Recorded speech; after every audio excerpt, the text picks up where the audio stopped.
नमस्कार, म केशवराज पौडेल, ओ नेगेटिभ रक्तदाता। आज म यहाँहरूलाई रगत र रक्तदानका बारेमा केही कुरा राख्न गइरहेको छु। कुनै अस्पतालको शय्यामा एकजना आमा आफ्नो सन्तान बचाउन रगत खोजिरहेकी हुन्छन्। कुनै बाबु आफ्नो छोरीको शल्यक्रियाका लागि रक्तदाता खोज्दै फोन गरिरहेका हुन्छन्। कुनै दुर्घटनामा परेका युवाको जीवन केही थोपा रगतको पर्खाइमा अड्किएको हुन्छ। त्यति बेला सामाजिक सञ्जालमा एउटा सन्देश आउँछ, अत्यावश्यक रगत चाहियो। हामीमध्ये धेरैले त्यो पोस्ट सेयर गर्छौँ, दुःख व्यक्त गर्छौँ, सहयोगका लागि अपिल गर्छौँ। तर प्रश्न यो हो, हामीले अन्तिम पटक कहिले रक्तदान गर्यौँ?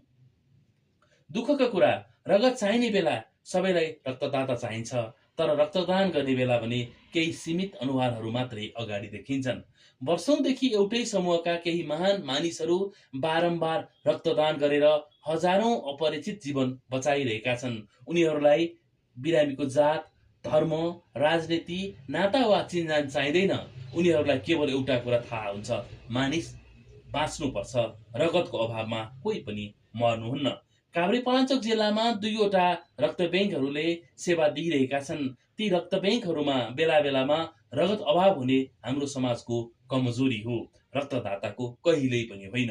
यदि स्वस्थ प्रत्येक व्यक्तिले वर्षमा 1-2 पटक मात्रै रक्तदान गर्ने हो भने कुनै बिरामीले सामाजिक सञ्जालमा जीवनको भिख माग्नुपर्ने अवस्था आउने नै थिएन।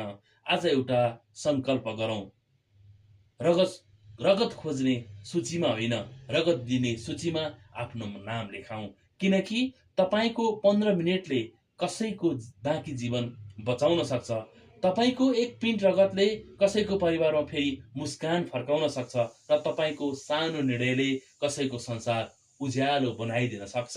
रक्तदान कुनै दान मात्र होइन, यो जीवनप्रतिको सम्मान हो। आउनुहोस्, कुनै पोस्ट सेयर गर्ने भन्दा अघि रक्तदान गर्ने बानी बसालौँ। मानवताको सबैभन्दा सुन्दर अभियानमा जोडियौँ। रगत अभावको समाचार अन्त्य गर्ने एउटा मात्र उपाय नियमित स्वैच्छिक रक्तदान नै हो। रक्तदान जीवनदान। काभ्रेपलाञ्चोक रक्तदान अभियान, मानवताका लागि रक्तदान।